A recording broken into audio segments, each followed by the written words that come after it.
క్రీస్తునందు నా సాటి దేవుని కుటుంబ ప్రజలారా, ప్రభు పేరిట మీ అందరికీ సమాధానం, దైవ దీవెనలు కలుగునుగాక. యోబు గ్రంథం 1వ అధ్యాయము 8వ వచనం నుండి ఈ దినపు ధ్యానం ప్రారంభిద్దాం. అందుకు యెహోవా, నీవు నా సేవకుడైన యోబు సంగతి ఆలోచించితివా? అతడు యథార్థవర్తనుడును న్యాయవంతుడై దేవుని యందు భయభక్తులు కలిగి చెడుతనం విసరించిన వాడు. భూమి మీద అతని వంటి వాడెవడనూ లేడు. సృష్టికర్తైన దేవుడే నేరుగా మాట్లాడుతూ ఏం చేశాడు? యోబు యథార్థవంతుడు, నీతిమంతుడు, అలాంటి వాడు భూమి మీద లేడు అని చెప్పాడా? ఇదే పరిశుద్ధ గ్రంథంలో, ఇదే వాక్యములో యోబును గూర్చి ఇంకో సాక్ష్యం కనబడుతుంది. చూడండి ఒకసారి మీరందరూ యోబు గ్రంథంలోనే 22:5. నీ చెడుతనము గొప్పది కాదా? నీ దోషములు మితిలేనివి కావా? ఎవరి గురించి ఎవరు మాట్లాడుతున్నారు తెలుసా? చూడండి ఒకసారి 22:1 వచనం. అప్పుడు తేమానీయుడైన ఎలీఫజు ఇలాగు ప్రత్యుత్తరం ఇచ్చెను. ఎవరంట? ఎలీఫజు మాట్లాడుతున్నాడు, స్నేహితుడు. అతను ఎవరిని అంటున్నాడు? ఇప్పుడు యోబును అంటున్నాడు. యోబు ఏంటంట? నీ చెడుతనము గొప్పది కాదా? నీ దోషములు మితిలేనివి కావా? ఇదేంటండి? 1వ అధ్యాయం 8వ వచనములో సాక్షాత్తు దేవుడు ఏమన్నాడు? యోబు నీతిమంతుడు, యథార్థవంతుడు, అతని వంటి వాడు భూమి మీద లేడు. ఇప్పుడు దేవుని సాక్ష్యం 100కి 100 పాళ్ళు సత్యమైనది. దానికి పూర్తిగా విరుద్ధంగా ఇక్కడ ఏం రాయబడింది? నీ చెడుతనము గొప్పది అంటున్నాడు, మీ దోషములు మితి లేనివి కావా? భయంకరమైన దోషాలు ఉన్నాయి నీ ద్వారా జరిగినాయి అంటున్నాడు. ఇవేం వ్యత్యాసం అండి? అక్కడేమో దేవుడిచ్చిన సాక్ష్యం, ఇక్కడేమో స్నేహితుడు ఇచ్చిన సాక్ష్యం. ఎవరైనా అంటారేమో, అతను స్నేహితుడు అండి చెప్తుంది, దేవుడు కాదండి అంటే. లేఖనములు దేవుని వల్ల కలిగాయి కదా? కలిగాయి కదా. ఇక్కడ ఎందుకు రాయిస్తున్నాడు దేవుడు?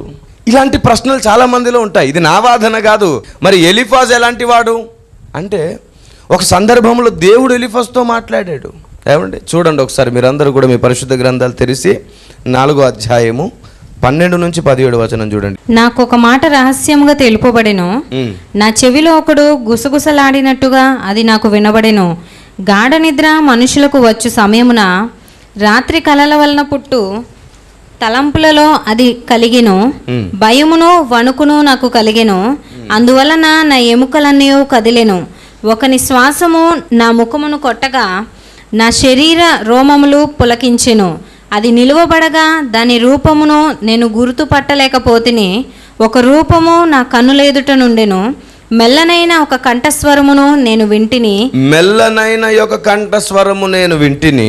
ఏమనగా, దేవుని సన్నిధిని మర్త్యులు నీతిమంతులగుదురా? తాము సృజించిన వాని సన్నిధిని నరులు పవిత్రులగుదురా? చూసారా? ఇది దేవుడు మాట్లాడినది ఎలీఫజ్ అక్కడ చెబుతున్నాడు. దేవునితో అంత దగ్గరి సంబంధం కలిగిన ఎలీఫజు ఏమని మాట్లాడుతున్నాడు? యోబుని నువ్వు చెడ్డోడువయ్యా అంటున్నాడు. ఇప్పుడు చెప్పండి, దేవుడు యోబుని ఏమన్నాడు? నువ్వు నీతిమంతుడు, యథార్థవంతుడు అన్నావు. ఎలీఫజ్ యోబుని ఏమన్నాడు? చెడ్డవాడు అన్నాడు. ఇప్పుడు ఎలీఫజ్ ఎవరికి వ్యతిరేకం అవుతున్నాడు? దేవునికే విరోధం అవుతున్నాడు, వ్యతిరేకం అవుతున్నాడు. ఏమండి? ఇప్పుడు ఎవరి సాక్ష్యం నిజం అంటే దేవుని సాక్ష్యమే నిజం అవ్వాలి.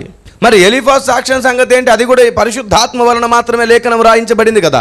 దాని సంగతి ఏంటి అసలు? దేవునికి మనిషికి ఉన్న వ్యత్యాసం ఏంటో ఎలీఫజ్ ద్వారా ఇక్కడ బయటపడింది. మానవుడు ఎప్పుడు దేవుని సన్నిధిలో నీతిమంతుడు కాడు. దేవుని ముందుకు వచ్చేసరికి ఎవడైనా కానీ అపవిత్రుడే. దేవుని మహిమ ముందు ఎవరు నీతిమంతులు కారు. నీతిమంతుడు లేడు, ఒకడు లేడు. ఇది ఎలీఫజ్ నోట పలకబడిన దేవుని స్వరం. దేవుడు మెల్లనైన స్వరముతో ఎలీఫజ్తో చెప్పాడంట. ఎలీఫజే సాక్ష్యం ఇస్తున్నాడు. ఇంకో మాట చూద్దాం. యోబు గ్రంథం 22:6-9 చూడండి. ఏమీయో ఇయ్యకయే నీ సోదరుల యొద్ద నీవు తాకట్టు పుచ్చుకొంటివి. వస్త్రహీనుల బట్టలను తీసుకొంటివి. దప్పిచేత ఆయాసపడిన వారికి నీళ్ళియ్యనైతివి. ఆకలిగొనిన వానికి అన్నము పెట్టనైతివి. బాహుబలము గల మనుష్యునికే భూమి ప్రాప్తించును. గనుడని ఎంచబడిన వాడు దానిలో నివసించును. విధవరాండ్రును వట్టి చేతులతో పంపివేసితివి. తండ్రి లేని వారి చేతులు విరుగగొట్టితివి. ఇది యోబు చెడుతనం అంట. ఎవరు చెప్తున్నారు? ఎలీఫజే చెబుతున్నాడు. బాబు నువ్వు ఇలాంటి చెడుతనంలో చేసావని. అవునా? ఇప్పటి వరకు యోబు గురించి చెడ్డగా చెప్పిన ఎలీఫజే ఏం చెప్పాడో మనం కొంచెం మరలా వెనక్కి అధ్యాయాల్లో యోబు గ్రంథం చూడండి, 4వ అధ్యాయం 3 నుంచి 4 వచనాలు చూడండి. అనేకులకు నీవు బుద్ధి నేర్పిన వాడవు, బలహీనమైన చేతులను బలపరచిన వాడవు. నీ మాటలు తొట్టిల్లు వానిని ఆదుకొని ఉండెను. కృంగిపోయిన మోకాళ్ళు గలవానిని నీవు బలపరిచితివి. చాలు. ఇదేం ద్వంద్వ వైఖరండి? ఇప్పటిదాకా ఏమన్నాడు? చెడ్డోడివి అన్నాడు. ఏం చెడుతనం చేశాడో లిస్టు కూడా 22 అధ్యాయంలో ఇచ్చేశాడు. మరల 4వ అధ్యాయంలో చూస్తే ఎలీఫస్ పలికిన మాట 4వ అధ్యాయం 1వ వచనం చూడండి, అక్కడ రాయబడి ఉంటుంది. దానికి తేమానీయుడైన ఎలీఫజు ఇలాగూ ప్రత్యుత్తరం ఇచ్చెను. ఆయన చెప్పిన మాటలే ఇవన్నీ. ఏంటంటే యోబు గొప్పతనం అంతా, యోబు చేసిన మేళ్ళని ఇక్కడ చెప్పాడు. మళ్ళీ 22వ అధ్యాయానికి వచ్చేసరికి యోబు చెడుతనం చెప్తున్నాడు. ఎందుకని అభిప్రాయం మారింది? అక్కడేమో గొప్పగా చెప్పి ఇక్కడేమో చెడ్డగా ఎందుకు చెప్పాడు చెప్పండి? ఏదో మనకు అర్థం కానిది, ఏదో మనకు దేవుడు చెప్పాలని ప్రయత్నిస్తున్నది ఇక్కడ ఉంది. దేవునికి స్తోత్రం కలుగును గాక. Praise the Lord. అక్కడేమో వ్యతిరేక సాక్ష్యం, ఇక్కడేమో అనుకూల సాక్ష్యం. బోధకులు అనేకులు అనుకుంటున్నట్టుగా యోబుకు శోధన ప్రారంభమైనది మొదలుకొని చివరి వరకు దేవుని నిందించకుండెను అని అనుకుంటారా కదా? కానీ యోబు భక్తుడు దేవుణ్ణి విమర్శించకుండా, ఏమంటే దేవుని నిందించకుండా ఎప్పటి వరకు ఉన్నాడంటే యోబు గ్రంథం 1వ అధ్యాయం నుంచి 5, 6 అధ్యాయాల వరకు మనకు కనబడతాడు. ఆ తర్వాత అధ్యాయాలలో మెల్లిగా విసుక్కోవడం ప్రారంభిస్తాడు. చాలామంది బోధక సహోదరులు ఇది గ్రహించాలి. యోబు మొదటి నుండి దేవుణ్ణి నిందించలేదు, చివరి వరకు నిందించలేదు అంటారు. లేదు లేదు లేదు లేదు. యోబు భక్తుడు కూడా ఒక సామాన్య మనుషుడే. ఎంతటి భక్తుడైనా సరే ఇలాంటి ఒక పొరపాటు చేసే అవకాశం ఉంది అని తెలియజేయడానికి మనకు లేఖనం ఇలాగ దేవుడు రాయించాడు. ఇక్కడ యోబు భక్తుడు దేవుని నిందించిన ఒక సందర్భం ఉంది. యోబు భక్తుడు నిందించిన సందర్భం ఉన్నా సరే దేవుడు దీవించడానికి ఉన్న కారణమే వేరు. దేవునికి స్తోత్రం కలుగును గాక. ఆ కారణాన్ని గుర్తుపట్టాలి మనం ఈరోజు. అంటే ఏమంటారు కిరణ్ పాల్ గారు, మమ్మల్ని కూడా నిందించినా పర్వాలేదని మీరు అంటారా అని ఎవరైనా ప్రశ్నించవచ్చు. లేదు లేదు, నేను ఇక్కడ నేర్పించే పాఠమే వేరు. చూడండి ఒకసారి యోబు గ్రంథం 19:6. అలాగైతే దేవుడు నాకు అన్యాయము చేశాననియు తన వలలో నన్ను చిక్కించుకొనేననియు మీరు తెలుసుకొనుడి. ఇప్పుడు చెప్పండి, ఏమన్నాడు? అది నిందించడం కదా? ఏమండి, ఇక్కడ దేవుడు మాట్లాడుతున్న ప్రతి మాట మనకు ప్రాముఖ్యమైనది. కాబట్టి యోబు భక్తుడు కూడా తన జీవితకాలంలో దేవుడిని నిందించిన సందర్భం ఉంది. దేవుడు నాకు అన్యాయం చేశాడని చెప్తున్నాడు ఇక్కడ. అయినా సరే దేవుడు యోబు పక్షాన్ని నిలబడ్డాడు. 42వ అధ్యాయం 7వ వచనం యోబు గ్రంథం. యెహోవా యోబుతో ఆ మాటలు పలికిన తరువాత ఆయన తేమానీయుడైన ఎలీఫజుతో ఇలాగు సెలవిచ్చెను. నా సేవకుడైన యోబు పలికినట్లు మీరు నన్ను గూర్చి యుక్తమైనది పలుకలేదు గనుక. ఏంటంట? యోబు పలికింది యుక్తమైనది. ఏంటి యుక్తమైనదయ్యా? నా దేవుడు నాకు అన్యాయము చేశానని చెప్పాడు. అది యుక్తమా? అది ఎలా యుక్తమైనది? దేవుడు నన్ను చిక్కించుకొనేను అని అన్నాడు. అది ఎలా యుక్తమైనది? అంటే దేవుడు కొన్ని చూస్తున్నాడు, కొన్నిటిని విడిచిపెడుతున్నాడు. భక్తుడు దేన్ని హృదయం అంతటితో అంటున్నాడో, దేన్ని దేవుని చిత్తానుసారంగా పలుకుతున్నాడో దేవునికి బాగా తెలుసు. దేవునికి స్తోత్రం కలుగును గాక. ఏమండి, మనం ఎన్నో మాటలు అంటాం తల్లిదండ్రుల్ని, వాళ్ళన్నీ పట్టించుకోరు కదా. ఎందుకు? వాళ్ళన్నీ పట్టించుకుంటే నువ్వు ఇంట్లో ఉండవు కాబట్టి. అసలు దేవుని ఆలోచనలు మనుషుని ఆలోచనలు వంటివి కావు. మనం మనకు నచ్చినట్టు ఆలోచిస్తే దేవుడు అర్థం కాడు. దేవుని ఆలోచనలోనికి మనం వెళ్ళి ఆలోచించాలి. దేవునికి స్తోత్రం కలుగును గాక. అదొక మనిషికి సాధ్యమే చెప్పండి? సాధ్యపడదు. మనం దేవుని ఆలోచనలోనికి వెళ్ళడం కుదరదు. అయితే దేవుని ఆలోచనే మనలోనికి వస్తుంది. దేవునికి స్తోత్రం కలుగును గాక. నేను నీకు ఆలోచన చెప్పేదానన్నాడు. నాకు మొరపెట్టుము, నేను నీకు నిగూఢ సంగతులు బోధిస్తానన్నాడు. కాబట్టి మోకరించి లోకపు ఆలోచనలను పక్కన పెట్టి దేవుని దగ్గర కూర్చొని, అయ్యా నీ ఆలోచన మాకు చెప్పుము అని అడిగితే అప్పుడు చెప్తాడు. అప్పటి వరకు దాని ప్రస్తావన, దానిలోని అసలు సిసలైన ఉద్దేశం అర్థం కాదు. కాబట్టి ఇప్పుడు వరకు మనం మాట్లాడుకున్న దాంట్లో కొన్ని విషయాలు స్పష్టం. ఒక చోటనేమో యోబు భక్తుని దేవుడు నీతిమంతుడని అన్నాడు. ఎలీఫజ్ ఏమన్నాడు? అతడు చెడ్డవాడని అన్నాడు. 22వ అధ్యాయానికి వచ్చేసరికి లిస్టు ఇచ్చాడు, ఏమేం చెడ్డ పనులు చేశాడు. మరలా 4వ అధ్యాయం 3, 4 వచనాలకు వచ్చేసరికి అతని మంచి పనులు చెప్పాడు. ఆ తర్వాత యోబు దేవుని నిందించడం చూసాం. నిందించినా సరే యోబు పక్షం ఎవరున్నారు? దేవుడు ఉన్నాడు. అంటే అక్కడ యోబే సరి అయిపోయాడు, ఎలీఫజ్ తప్పు అయిపోయాడు. అవునా కాదా? ఎలీఫజ్ తప్పు అయిపోతే ఆ తప్పుడు మాటలు బైబిల్లో ఎందుకు రాయించాడు దేవుడు? చాలామందికి ఇదే డౌట్. బైబిల్లో చాలా వరకు మనుషులు పలికిన మాటలు ఉన్నాయి, వ్యర్థమైన మాటలు ఉన్నాయి అంటున్నారు చాలామంది. బైబిల్ చదివి పై రూపాన ధ్యానించి ఈరోజు వాటికి నేను తెరదించాలనుకుంటున్నాను. దేవునికి స్తోత్రం కలుగును గాక. సోదరులారా, బైబిల్ గ్రంథంలో దేవుడు ఎలాంటి మాటలు రాయించినా సరే అది దేవుని లేఖనమే అని మనం నమ్ముతున్నామా లేదా? రైట్. లేఖనము నిత్య సత్యమైనప్పుడు ఆ సత్యములో ఇలాంటి అనకూడని మాటలు ఎందుకు రాయించుకున్నాడు దేవుడు అనేది ఇప్పటి వరకు వీడని మిస్టరీగా కొందరికి ఉంది, కానీ భక్తుడికి కాదు. దేవునికి స్తోత్రం కలుగును గాక. క్రీస్తుని ఎరగని వారికి ఉంది. అయితే క్రీస్తుని ఎరగని వారు అనే మాట సంఘంలో ఉన్న వారిలో కూడా కొందరు క్రీస్తుని ఎరగలేదు. క్రీస్తును ఎరిగి ఉండుట అంటే నమ్మి బాప్తిజం పొంది సంఘమై ఉండుట కాదు. క్రీస్తును హృదయంలో రాజుగా ప్రతిష్ఠించుకొనుట, ఆయన చిత్తమే నీ ఆలోచనలోనికి వచ్చుట. దేవునికి స్తోత్రం కలుగును గాక. అది క్రీస్తుని ఎరిగి ఉండుట అంటే. క్రీస్తుని ఎరగని వారికి ఇప్పటికీ అర్థం కావట్లా ఎందుకు ఇలాంటి విషయాలు రాయించాడు. అయినా సరే మనం పరిశుద్ధ గ్రంథంలో ఉన్నటువంటి ప్రతి లేఖనం దేవుని లేఖనమే నమ్ముతున్నామా లేదా? రైట్. ఇప్పుడు అపవిత్రమైనవి బైబిల్ గ్రంథంలో కనబడుతున్నాయని కొందరు అంటున్నారు. ఏంటిది అది? లోతు కుమార్తెలు ఇద్దరు లోతుకు ద్రాక్షారసం తాగించి తాను ఎరిగి ఉండక సమయాన వచ్చి వారు అతనితో గడిపి పిల్లల్ని కన్నారు. ఇది తప్పా కాదా? అలాంటి అపవిత్రమైనది బైబిల్లో ఉండుట ఏంటి? పైగా దాన్ని మీరు దేవుని లేఖనమని ఎలాగంటున్నారు? ఒక మాట సోదరుడా, బైబిల్ గ్రంథం మీరు అలాగు చెయ్యుడి అని చెప్పట్లా. దేవుని లేఖనం ఇదిగో ఇలా జరిగింది, ఇలా చెయ్యకండిరా అంటుంది. Praise the Lord. అసలు దేవుని లేఖం అంటేనే సరి అయిన మార్గంలో నడిపేది.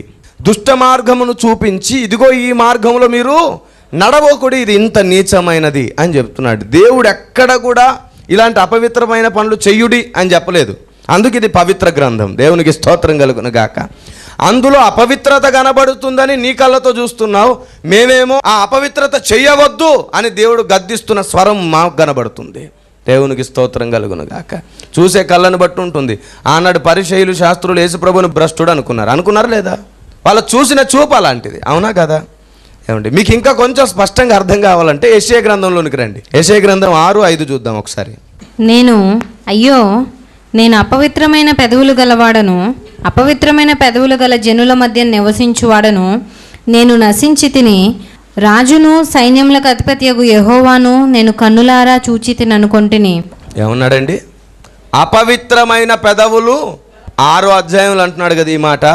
ఒకసారి 1వ అధ్యాయంలోకి రండి. యెషయా గ్రంథం 1వ అధ్యాయం 2-3 మాటలు చూడండి. యెహోవా మాటలాడుచున్నాడు. ఆకాశమా ఆలకించుము, భూమి చెవియొగ్గుము. నేను పిల్లలను పెంచి గొప్పవారినిగా చేసి తిని, వారు నా మీద తిరుగుబడి ఉన్నారు. ఎద్దు తన కామందు నెరుగును, గాడిద సొంతవాణి దొడ్డి తెలుసుకొనును. ఇశ్రాయేలుకు తెలివి లేదు, నా జనులు యోచింపరు. ఈ మాట ఎవరు సెలవిస్తున్నారు? యెషయా ప్రవక్త దేవుడు చెప్పమన్న మాటలు చెబుతున్నాడు. అవునా కదా? 3వ అధ్యాయం 1వ వచనం. ఆలకించుడి, ప్రభువును సైన్యములకు అధిపతియునగు యెహోవా పోషణమును పోషణాధారమును అన్నోదకముల ఆధారమంతయు పోషణమంతయు శూరులను యోధులను న్యాయాధిపతులను ప్రవక్తలను సోదెకాండ్రను పెద్దలను పంచదశాధిపతులను ఘనత వహించిన వారిని మంత్రులను శిల్పశాస్త్రములను ఎరిగిన వారిని మాంత్రికులను యెరూషలేములో నుండి యూదా దేశంలో నుండి తీసివేయును. యెషయా గ్రంథము 1వ అధ్యాయం 20వ వచనం చదవండి. సమ్మతింపక తిరుగుబడిన ఎడల నిశ్చయముగా మీరు ఖడ్గము పాలగుదురు, యెహోవా ఇలాగుననే సెలవిచ్చి ఉన్నాడు. రైట్. ఇప్పుడు ఈ 2 వచనాలలో కూడా యెహోవా సెలవిచ్చెను, యెహోవా సెలవిచ్చెను, యెహోవా సెలవిచ్చెనని 6వ అధ్యాయం వరకు కూడా చెబుతూ వచ్చింది ఎవరు? యెషయా ప్రవక్త. అవునా కదా? యెషయా ప్రవక్త ద్వారా మాట్లాడిస్తూ వచ్చింది ఎవరు? దేవుడు. ఆ మాట్లాడినవన్నీ లేఖనములు అయ్యాయా లేదా? అయ్యాయి. 6వ అధ్యాయానికి వచ్చేసరికి ఏమంటున్నాడు? అయ్యో నేను అపవిత్రమైన పెదవులు. ఇప్పటి వరకు అపవిత్రమైన పెదవులతోనే కదా లేఖనాలు చెప్పినట్టు. ఆ అపవిత్రమైన పెదవులతో లేఖనములను చెప్పినందుకు అవి లేఖనములు కాకుండా పోయాయా? ఉన్నాయి కదా. అయినా సరే అంత చెప్పిన తర్వాత కూడా 6వ అధ్యాయంలో ఏమన్నాడు? పెదవులు అపవిత్రమైనవి, కానీ చెప్పబడిన లేఖనం ఏమైంది? పవిత్రమైంది. అక్కడ మనుషుల జీవితంలో జరిగినది అపవిత్రమే, కానీ ఇక్కడ రాయించినందుకు అపవిత్రం అవ్వలేదు. మన జీవితంలో పవిత్రత కోసం రాయించాడు ఇక్కడ. దేవునికి స్తోత్రం కలుగును గాక. ఆమేన్, హల్లెలూయా. ఇంకా మీకు స్పష్టంగా అర్థం కావాలంటే మోషే గారి గురించి కూడా ఆలోచించాలి. మోషే గారు కూడా ఏమండి దేవునికి విరోధంగా పని చేసినట్లు కీర్తనలో రాయబడింది. చూడండి ఒకసారి మీరందరూ కూడా 106, 32, 33. మేరీబా జలముల యొద్ద వారు ఆయనకు కోపము పుట్టించిరి, కావున వారి మూలముగా మోషేకు బాధ కలిగెను. ఎట్లనగా వారు అతని ఆత్మ మీద తిరుగుబాటు చేయగా అతడు తన పెదవులతో కాని మాట పలికెను. మోషే ఏం పలికెను? కాని మాట పలికేను. అయినా సరే ఆ మాట బైబిల్లో రాయించేనా లేదా? కాని మాట ఎందుకు రాయించాడంటే నీవు ఆ మాట పలక్కుండా ఉండడానికి. Praise the Lord. అంతేగాని బైబిల్లో కాని మాట ఉంది, బైబిలే కాని గ్రంథం అని నువ్వు నిర్ణయం చేసుకోవడానికి కాదు. అర్థమైందా? ద్వితీయోపదేశ కాండంలోనికి రండి, 32:51. ఏలయనగా మీరు సీను అరణ్యంలో కాదేశు మేరీబా నీళ్ళ యొద్ద ఇశ్రాయేలీయుల మధ్యను నన్ను పరిశుద్ధపరచక ఇశ్రాయేలీయుల మధ్యను నా మీద తిరుగుబాటు చేసితిరి. ఏం చేశారంట? మోషే అహరోనులు తిరుగుబాటు చేసిరి. ఇశ్రాయేలు ప్రజల దగ్గర మీరు నాకు తిరుగుబాటు చేశారు బాబు. అయినా సరే మోషేనే మన నాయకుడని ఒప్పుకున్నావా లేదా? మోషే ప్రవక్త అని ఒప్పుకున్నావా లేదా? మరి అన్ని ఒప్పుకున్న తర్వాత మోషేలో వ్యతిరేకత ఉంది, యోబులో వ్యతిరేకత ఉంది, భక్తుల్లో వ్యతిరేకత ఉంది. వాళ్ళందరూ మనకు నాయకులు అయినప్పుడు పరిశుద్ధ గ్రంథంలో ఒక మాట రాయిస్తే పరిశుద్ధ గ్రంథం ఎలా వేరైంది? ఎలాగ అపవిత్రమైంది? అయితే మనుషులు అవ్వాలి అపవిత్రం, దేవుని మాటలు ఎట్లా అపవిత్రం అవుతాయి? చాలా పెద్ద తప్పిది. తెలియకపోతే తెలిసిన వారిని అడిగి నేర్చుకోవాలి. అన్నీ మనకు తెలుసు అనుకోకూడదు. ఈవెందో ఆ ప్లేస్లో నేను కూడా అదే అనుకోవాలి. నేను కూడా ప్రతిరోజు అనేకుల దగ్గర నుంచి నేర్చుకుంటుంటాను. చిన్నవాళ్ళు పెద్దవాళ్ళు నా టీంలో ప్రతి ఒక్కరి దగ్గర నుంచి ఏదో ఒక విషయం నేర్చుకుంటూ ఉంటాను. తప్పక నేర్చుకోవాలి. దేవునికి స్తోత్రం. అంతేగాని మనకు నచ్చినట్టు మనం ఒక వాక్యాన్ని చేస్తే కుదరదు. Praise the Lord. పరిశుద్ధ బైబిల్ గ్రంథం కూడా జరిగిన సంగతుల్లోని మన పరిపూర్ణత కొరకు, మనం సంపూర్ణత సాధించడం కొరకు, మనం గొప్పవారం అవ్వడం కొరకు ఆనాటి భక్తుల జీవితాల్లో జరిగిన మంచి ప్లస్ చెడు ఎంతవరకు అవసరమో అంతవరకు దేవుడే రాయించాడు. Praise the Lord. ఏమండి, అదంతా కూడా మనకు దేని కొరకు రాయించాడో తెలుసా? రోమా 15:4.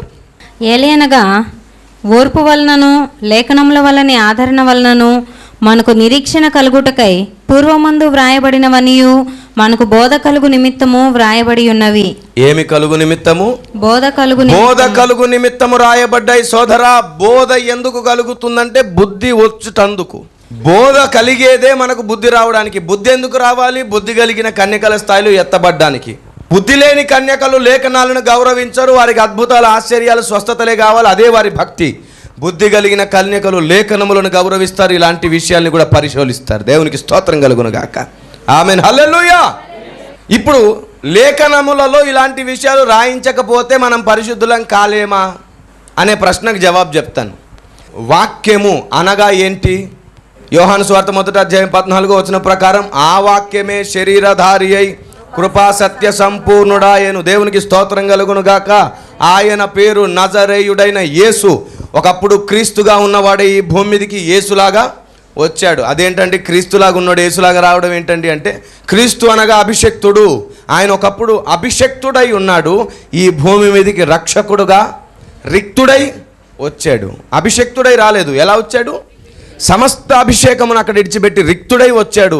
రక్షించడానికి వచ్చిన రక్షకుడై వచ్చాడు. దేవునికి స్తోత్రం కలుగును గాక. ఈ యేసే క్రీస్తని అంటాడు అపోస్తలులు కదా. ఆ యేసే క్రీస్తని. దేవునికి స్తోత్రం కలుగును గాక. ఆమేన్. కనుక ఆయన క్రీస్తై ఉండి యేసుగా వచ్చినవాడు అంటే వాక్యమై ఉండి శరీరధారి అయి వచ్చాడు. సో వాక్యం ఈజ్ ఈక్వల్ టు యేసుక్రీస్తు. యేసుక్రీస్తు ఈజ్ ఈక్వల్ టు దేవాలయం. ఎందుకంటే శాస్త్రులు పరిశీలితే ఏమన్నాడు? ఈ దేవాలయమును పడగొట్టుడే 3 దినములు మరలా నేను దీనిని లేపుదును. ఆ మాట అంటే వారు అభ్యంతరపడ్డారు. కానీ వెంటనే ఆ కింద ఏం రాయబడింది? ఆయన తన శరీరమును దేవాలయమును గూర్చిలాగు. దేవునికి స్తోత్రం కలుగును గాక. కాబట్టి దేవాలయం ఆయన శరీరంతో పోల్చబడిందా లేదా? వాక్యము is equal to Yesu, Yesu is equal to దేవాలయం, దేవాలయం ఈజ్ ఈక్వల్ టు సంఘం. మనమే ఆయన దేవాలయం. మన దేహమే దేవుని ఆలయం. దేవునికి స్తోత్రం కలుగును గాక. ఒకసారి ఆలోచించండి. ఇక్కడ ఒక్కొక్కరు ఒక్కొక్క దేవాలయం అయితే దేవాలయములు లేదంటే దేవాలయాలు అవ్వాలి. కానీ దేవాలయం ఎలాగైందంటే పర్సనల్గా చూసినప్పుడు నువ్వు దేవాలయం అయితే, గుంపుగా నువ్వు చూస్తే నువ్వు అప్పుడు దేవాలయం కాదు, సజీవమైన రాయి. అలా అనేక రాళ్ళు కలిపి మరలా ఒక దేవాలయం. దేవునికి స్తోత్రం కలుగును గాక. Praise the Lord. మనము వేరు వేరు అవయవాలైనప్పటికీ అట్లా అయినంత మాత్రాన మనకంటూ ప్రత్యేక శరీరం లేదా? మన శరీరం మనకున్నా సరే మనలో ఒక అవయవం అన్నాడా లేదా? అలాగే మనం దేవాలయం అయినప్పటికీ మనం ఒక శరీరం అవ్వాల్సి వచ్చినప్పుడు అవయవాలన్నీ ఒకటైనట్టుగా ఒక శరీరం అవ్వాల్సి వచ్చినప్పుడు మనం సజీవమైన రాయిగా పిలువబడతాం. Praise the Lord. ఆమేన్. కాబట్టి దేవాలయం ఈజ్ ఈక్వల్ టు ఏమైంది? సంఘమైంది. Okay, right. ఇప్పుడు ఒక విషయం చెప్తాను. దేవాలయం అంటే ఏ దేవాలయం? ఆనాటి దినాలలో ఉన్న ప్రత్యక్ష గుడార నమూనాతో కట్టబడిన దేవాలయం. ప్రత్యక్ష గుడారపు యొక్క నమూనా ఏంటి? ఆవరణం, పరిశుద్ధ స్థలం, అతి పరిశుద్ధ స్థలం. అంటే వాక్యంలో 3 భాగాలు, దేవాలయంలో 3 భాగాలు అంటే అర్థం ఏంటి? వాక్యంలో 3 భాగాలు. ఇప్పుడు A = B, B = C అంటే C = A అవుతుందా కదా?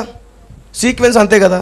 అట్ ద సేమ్ టైం ఇదే ప్రస్తావన ఇక్కడ కూడా చేద్దాం మనం. ఓకే, దేవాలయం = మరలా వాక్యం అవుతుందా కదా? రైట్. దేవాలయం = సంఘం అయినప్పుడు సంఘం = కూడా వాక్యం అవ్వాలా లేదా? ఆమేన్. మనం వాక్యం ఎప్పుడు అవుతాం? మనం సంపూర్ణతలోనికి వస్తేనే వాక్యం అవుతాం. సంపూర్ణతలోనికి ఎలా వస్తాం? ఎఫెసీ 1:8 ప్రకారంగా ఆయన చిత్తానుసారమైన మర్మం తెలుసుకున్నప్పుడు మనం సంపూర్ణతలోనికి వస్తాం. అప్పుడు వాక్యం అవుతాం.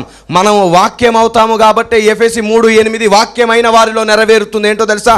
ఆ వాక్యమైన వారు అక్కడికి వెళ్తారు. దేవునికి స్తోత్రం కలుగునుగాక. వాక్యమైన వాడు ఇక్కడికి వచ్చాడా? మరలా ఇక్కడ వాక్యమైన సంఘం అక్కడికి వెళ్తుంది. వాక్యమైన వాడు ఇక్కడికి వచ్చి బోధ చేశాడా? వాక్యమైన సంఘం అక్కడికి వెళ్ళి ప్రధానులకు, అధికారులకు బోధ చేయబోతుంది. దేవునికి స్తోత్రం కలుగునుగాక. ఆమేన్. ఎంత అద్భుతమైన విషయం! దేవుడు ఎంత గొప్పవాడు! అంటే మనల్ని ఆయనలాగే దైవములుగా చేసే ప్రయత్నం ఇది అన్నాడా కీర్తనకారుడు. అందుకే మనల్ని ఏమన్నాడంటే ఆయన దైవములని నేనంటిని అన్నాడు. సో ఆయన ఇచ్చే పొజిషన్, ఆయన పొజిషనే మనకు ఇస్తున్నాడు. రైట్. ఇప్పుడు వాక్యంలో 3 భాగాలు, దేవాలయంలో 3 భాగాలు. మొదటి భాగం ఏంటి? ఆవరణం. ఆవరణములో ఏముంటాయి చెప్పండి? దుమ్ము ఉంటుంది, ధూళి ఉంటుంది, గాలి ఉంటుంది, వెలుతురు ఉంటుంది, బయట నుంచి అన్నీ వస్తాయి కదా. ఎలాంటి వాడైనా వస్తుంటాడు, పోతుంటాడు, అవునా కదా? అలాగే వాక్యంలో ఒక భాగము బయట విషయాలను కూడా మనకు బోధ కలుగు నిమిత్తం రాయించడం.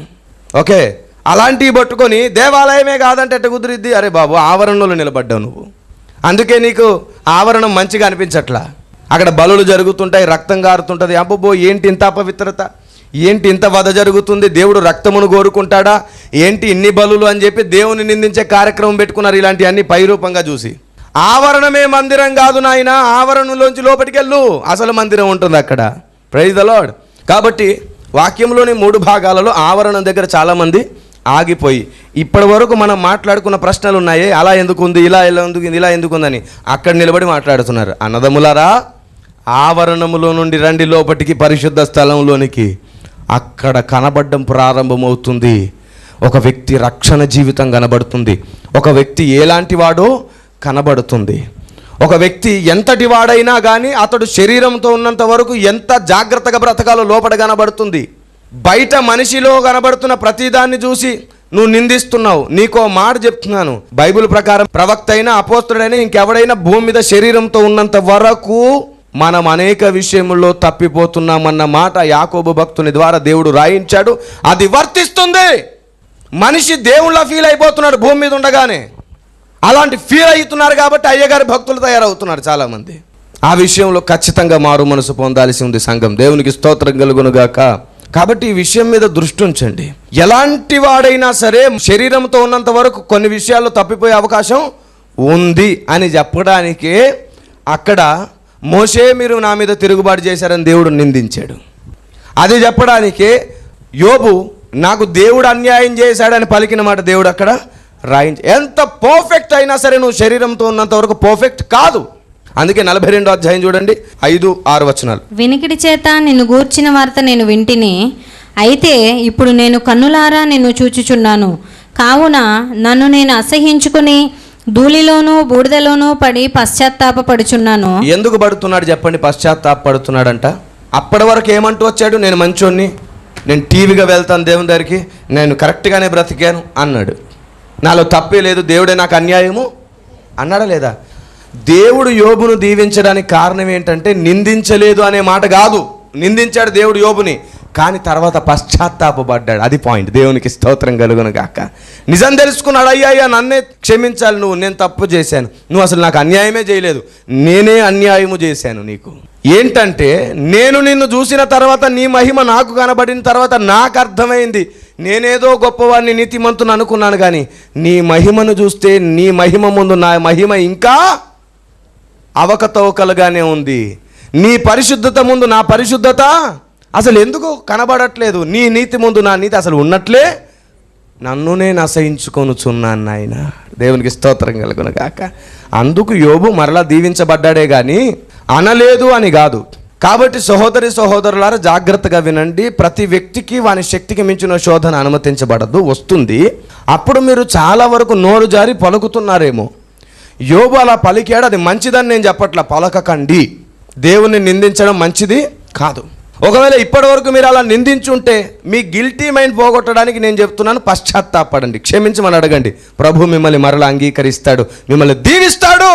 చూడండి ఒకసారి, అలా దీవించి ఇప్పటి వరకు మీ మీదికి లేచిన మీ స్నేహితులు, బంధువులు, శత్రువులను కూడా ఆయన గద్దిస్తాడు. 42వ అధ్యాయం యోబు గ్రంథం 7వ వచనం.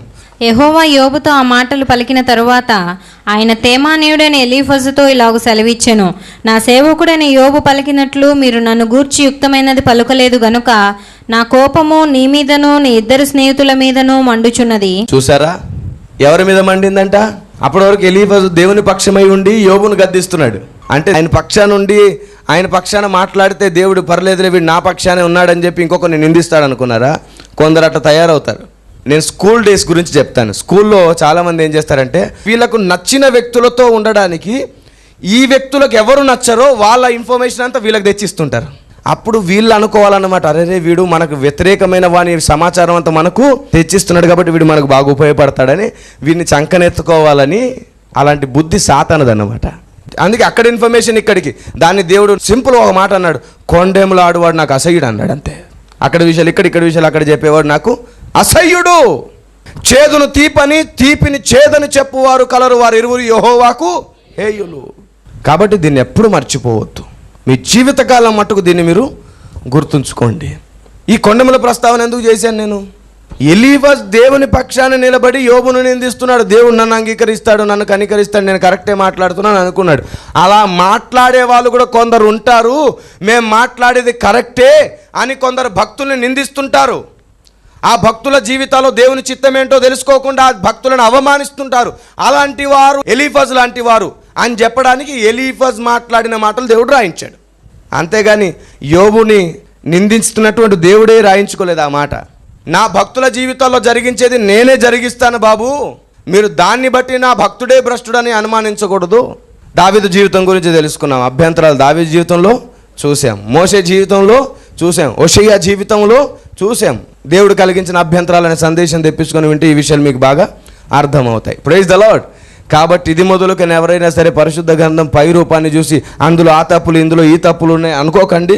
మీరు ఆవరణంలో ఉండే మొత్తాన్ని తీర్పు తీరుస్తున్నారు. కొంచెం లోపలికి వస్తే అక్కడ రొట్టెల బల్లు ఉంటుంది. రొట్టెల బల్లు ఎందుకు? బైబిల్ ప్రకారంగా 1 కొరింథీ పత్రిక 11వ అధ్యాయంలో రాయబడింది, ప్రతి మనుషుడు తన్ను తాను పరీక్షించుకుని అలాగూ అపోస్తుడైన ప్రవక్త అయినా ఎవరైనా సరే అక్కడికి వచ్చి పరీక్షిస్తున్నారంటే వారు కొన్ని విషయాల్లో తప్పిపోతున్నారా లేదా? పౌలు గారు ఏమన్నారు? నాకు ఈ ముళ్ళుంది నాయన అన్నాడా లేదా? నాలో మీకు అభ్యంతరమైన ఉన్నా సరే మీరు నన్ను దేవదూత వలె క్రీస్తు యేసు వలె చూస్తున్నారు అన్నాడు. అభ్యంతరమైనవి ప్రతి వ్యక్తిలో ఉంటాయి, అతను భక్తుడైనా భ్రష్టుడైనా. కానీ అది దేవుడు అనుమతించిన అభ్యంతరమై ఉంటుంది. అయ్యా ఈ ముళ్ళుంది నాయన అంటే ఏమన్నాడు? నా కృప నీకు చాలు. భక్తుడు దేవునికి ఇష్టం లేనిది ఏది చేయడు. కానీ భక్తుడు ఇంకా శరీరమై ఉన్నాడు. ఆ శరీరం విడిచే వరకు శరీరం బలవంత పెడుతూనే ఉంటుంది, శోధిస్తూనే ఉంటుంది. అందుకే నేను ఏది చెయ్యకూడదు అనుకుంటున్నాను అదే చేస్తున్నానని రోమాపత్రిక 6, 7, 8 అధ్యాయాలు ప్రస్తావన చేశాడు. ఏమండి, శరీరములో ఉన్నంత వరకు మనం బలహీనులం. మనల్ని గద్దించడానికి దేవుడు అది రాయించాడే కానీ అపవిత్రమైన బైబిల్ గ్రంథంలో చేర్చడం అనేది దేవుని ఉద్దేశం కాదు. Praise the Lord. ప్రార్థన చేసుకుందాం. పరిశుద్ధుడైన మా తండ్రి, మీరు ఇచ్చిన అద్భుతమైనటువంటి ప్రభావిత సందేశం కొరకు నీకు మహిమ కలుగును గాక. ప్రతి సహోదరుడు, ప్రతి సహోదరి, ప్రతి సేవకుడు, ప్రతి స్నేహితుడు, మిత్రుడు అయ్యా ఈ విషయాలు తెలుసుకొని ఇంకా నేను గౌరవించి ప్రేమించి వాక్యపు లోతుల్లోనికి వచ్చి ఆవరణం దగ్గరే నిలబడి ఇబ్బంది పడక ఆ సముఖపు రొట్టెల బల్ల దగ్గరికి వచ్చేసరికి ఒప్పుకోలు అనే ప్రస్తావన వచ్చింది కనుక ఎలాంటి వాడైనా అక్కడ ఒప్పుకోవలసిందే. అంటే శరీరంతో ఉన్నంత వరకు అడపదడప తప్పులు జరుగుతూ ఉన్నా సరే వాటిని ఒప్పుకొని విడిచిపెట్టి పశ్చాత్తాపపడాలి, యోబులాగా దావీదులాగా అని మేము తెలుసుకున్నాం. నీకు మహిమ కలుగును గాక. అయ్యా ఇటువైపు వెళ్ళగానే దీపస్తంభము కనబడుతుంది, అచ్చు ఒలివ నూనె అయినటువంటి నీ వాక్యముతో నింపబడ్డప్పుడు మేము ధూపము వేయగలిగిన సమర్థులం అవుతాం, నీ జ్ఞానముతో ఆరాధన చేయగలిగిన వారం అవుతాం. అప్పుడు అతి పరిశుద్ధ స్థలంలో నీ ముఖకాంతి ప్రకాశము, పరలోక సన్నిధి మాకు దొరుకుతుంది. దేవా, మాపై కనికరం ఉంచి మమ్మల్ని పరలోక ఆహ్వానానికి సిద్ధపరచండి. నీ ఆహ్వానం అందుకొని మేము ఒత్తుముగాక, మాతో ఉండండి. నీ పిల్లలము నాయన కనికరించండి. యేసు నామములో ప్రార్థన చేస్తున్నాం తండ్రి. May God bless you. దేవుడు మిమ్మల్ని దీవించునుగాక. ఇప్పుడు ఎప్పుడు ఎల్లప్పుడూ దేవుడు గెలుస్తాడు, సత్యమే గెలుస్తుంది. సర్వ సత్యమేవ జయతే. Amen, amen. వందనాలు.